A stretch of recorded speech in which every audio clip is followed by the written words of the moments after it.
A Jurema Sagrada, ela vem da pagelança indígena, né?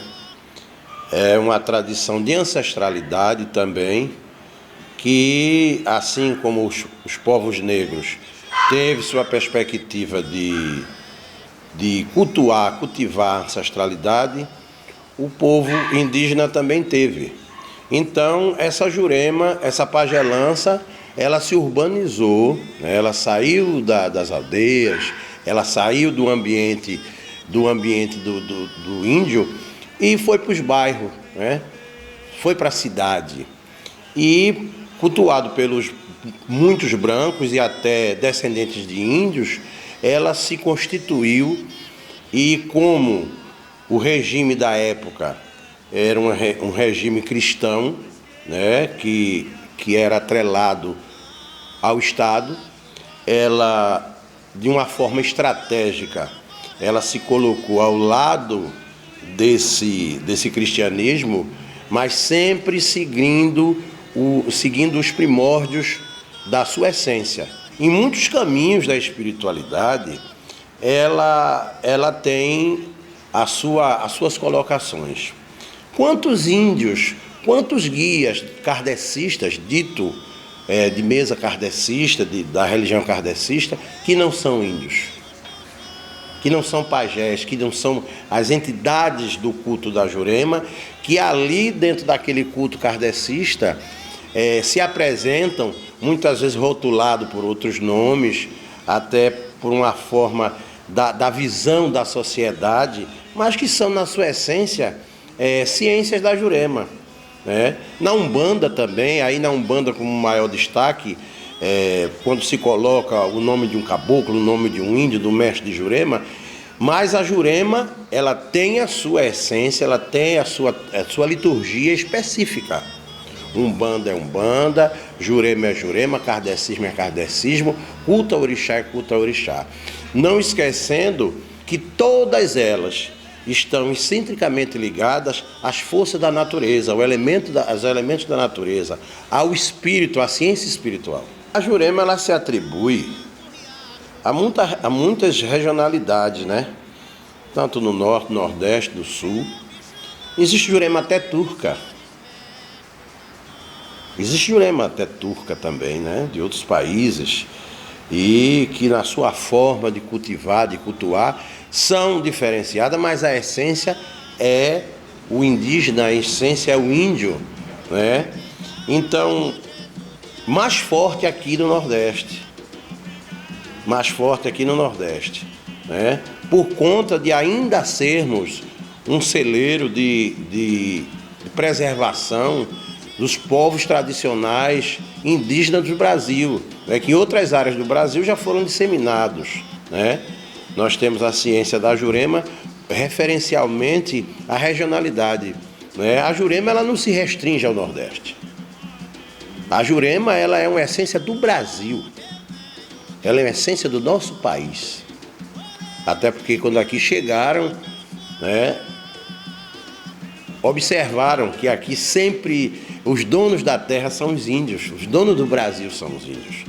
Então, em vários locais do Brasil, Maranhão, o Amazonas, o Nordeste, nessas áreas todas, sempre teve, ainda tem uma forte presença indígena nos seus grupos étnicos, Funiô, Trucacho, Puru e outras denominações de outros grupos étnicos da cultura indígena. Mas, hoje em dia, mais forte, né? Principalmente o culto da Jurema, porque assim como nem todo negro é cultuador de orixá, né? Orixá é adorador de orixá, nem todo índio ele é cultuador da Jurema, nem todo índio é juremeiro, né? Mas a presença indígena no Brasil, ela é essencial. Ela vem dos primórdios da nossa terra, que quando foi se dado o nome de pau-brasil, né? Então, hoje em dia, fortemente no Nordeste, no norte do país, existe essa presença cultural, não é? Porque quando nós falamos da religiosidade, nós muitas vezes não observamos que essa religiosidade, ela advém de uma cultura ancestral indígena, certo? Que foi muito forte no século passado, foi muito forte em várias áreas do Brasil. E hoje se disseminou mais esse culto da Jurema diante a presença da busca pela identidade brasileira. A busca da identidade brasileira, a busca do pertencimento do que é o país, do que é o nosso Brasil, né? Então, no Brasil, da mesma forma, existem matrizes indígenas, né? E cada um desse grupo étnico tem uma formalidade, tem uma normatividade de cultuar a sua ancestralidade. Assim como o católico, ele tem o santo da igreja como uma figura de um espírito que transcendeu a toda uma ação de divina, de observação, de ser algo divino, nós também temos a nossa visão. E para nós, os mestres de Jurema, os guias de Jurema, as entidades, os encantados da Jurema em si, são uma condição divina. São uma condição divina. O que nós temos que entender é que existem outras nuances de religiosidade e o divino é expansivo. O divino não se restringe a uma religiosidade, a uma forma de culto. O divino é amplo. O que nos falta como um todo, é essa observação. Porque se essa observação fosse algo latente, fosse algo pertinente a todas as formas de religiosidade, não existiria intolerância, não existiria o preconceito, não existiria o racismo, porque aí você observaria que o divino que eu cultuo é a mesma forma do divino que você cultua. O sagrado que eu cultuo é o mesmo sagrado que você cultua. Você cultua dentro da sua visão territorial, estrutural da sua religiosidade, e eu cultivo dentro da minha visão espiritual, qual o limítrofe não deve existir. Não falo da forma litúrgica, né? Porque você cultua o seu sagrado de uma forma, eu cultuo da minha forma. O limítrofe não pode ser o preconceito. Porque eu não vejo como o sincretismo, eu não vejo o sincretismo como uma forma danosa para a época. Eu não falo do período contemporâneo, eu falo da época. Porque foi uma forma muito importante que foi constituída para poder preservar dentro desse campo de religiosidade essa tradição de culto ao orixá, essa tradição de culto à Jurema, essa tradição de culto que precisava, por conta da perseguição da época, por conta da visão ditatorial da época, poder preservar. Então o negro, quando ele tinha que cultuar Iemanjá, ele pegava lá a imagem de Nossa Senhora da Conceição, botava o otá ali dentro nos pés dela, fazia toda uma invocação para fazer a sua liturgia, e para o senhor de engenho, para as pessoas ali da época, eles estavam cultuando aquele santo da visão cristã deles, mas ele estava cultuando o orixá. Assim como os juremeiros precisavam, para poder dar uma reunião de mesa, para poder fazer uma invocação para a sua ancestralidade, botar ali uma imagem de Nossa Senhora da Conceição, de Santo Antônio, de São José, né, do Padre Cícero, né? Eles precisavam desse aporte para poder cultuar, para poder cultivar, para poder preservar essa ciência. Aí se fala numa evolução. Por que nós evoluirmos de uma forma, como hoje temos o advento da internet e de toda uma tecnologia, e não conseguimos sentar e observar que nós temos amplas pertenças e quais nós somos o resumo dessas pertenças, e quais nós carregamos não só na alma, mas no nosso DNA, na nossa genética. uma ancestralidade que é indígena e que é africana. E respeitar, e considerar, e valorizar, e promover, e dizer para cada um brasileiro: você é descendente de negros, você é descendente do povo da floresta. Então assim você valorizar e assim você preservar. Então nós precisamos cada dia mais discorrer nesses fatos, entendermos que nós somos nós no plural. Não tem o eu, nós somos uma coletividade. E essa coletividade, ela se aplica quando observamos o campo cultural do negro, o campo cultural do indígena, nós temos a presença dos povos ciganos. O Brasil é isso. E quando nos debruçamos para nos observarmos no retrovisor da história, nós olhamos lá e vemos as aldeias, nós vemos os povos indígenas, nós vemos a convivência do povo negro e dos povos indígenas. Porque houve um momento que esse povo sofrido se juntou e constituiu o que a gente vê hoje, o que é terreiro. O terreiro, cada terreiro é um aporte cultural ancestral. Um terreiro tem que ser observado até pelo Estado como lugar de ampla valorização histórica do nosso país. Olha, a mensagem que eu deixo é que nós não somos eternos. Nossa essência é.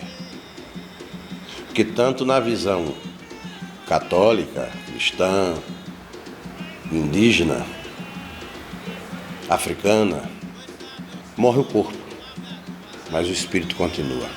Então nós precisamos preservar tudo isso, porque meus netos um dia vão assistir esse vídeo, outras pessoas vão assistir esse vídeo, e que esse vídeo seja como um espelho, como um retrovisor da história, para que eles se reconheçam. A religião de tradição de terreiro, como eu já falei antes, é uma religião que a cada dia ela exibe uma história do nosso país. E uma história não só do nosso país, ela fala da história do mundo, na sua essência. Então tem um ponto na Jurema que eu gosto muito de cantar, que canta assim. E isso me emociona muito. Na Jurema eu nasci, dentro dela me criei.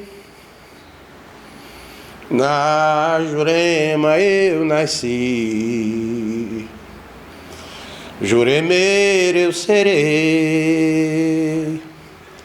Peço força, Pai Tupã,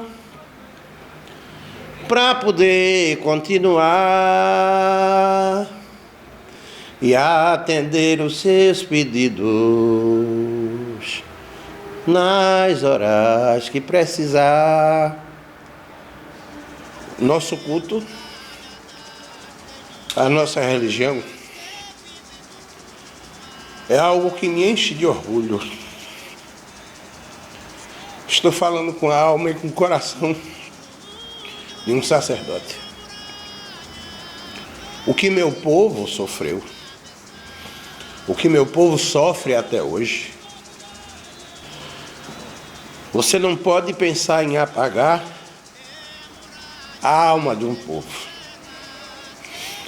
O meu povo foi acusado um tempo de não ter alma. O meu povo foi acusado de um tempo de não ser gente. O meu povo foi acusado de um tempo de não poder nem ser enterrado dentro de um cemitério aonde cristãos europeus eram sepultados, porque eram vistos como a palavra mais pejorativa que existe. A palavra denegrir é uma palavra intrinsecamente pejorativa, porque era quando os barões do café, por alguma atitude de desaprovar alguém, dizia: eu vou lhe denegrir, quer dizer, eu vou lhe tornar negro, como se aquilo, ser negro, fosse algo podre. Porque não adianta quererem apagar a nossa história no Brasil. Não adianta querer apagar a nossa história no mundo. Porque o povo negro, a África é o berço da humanidade. Foi de lá. E cada um de nós temos que compreender que foi de lá aonde veio a vida humana. Nós rezamos cantando. A nossa oração é cantando. E a prova tão grande da valorização, da importância dessa ancestralidade, é que nós conseguimos nos preservar oralmente. Quando alguém veio fazer um registro na escrita, nós já conseguimos perpetuar essa tradição oralmente. E essa entrevista vai servir, com certeza, para ajudar. Sandro Jucá não vai estar mais aqui, mas o amor que Sandro Jucá tem vai estar latente em cada semente que Deus me deu o direito de plantar nessa terra. Seja aquela semente plantada no Obi e no Orobô, seja aquela semente plantada na base de Jurema e na ciência sagrada dos encantados. Vai continuar. Salve a Jurema Sagrada. Salve a Jurema Sagrada. Salve.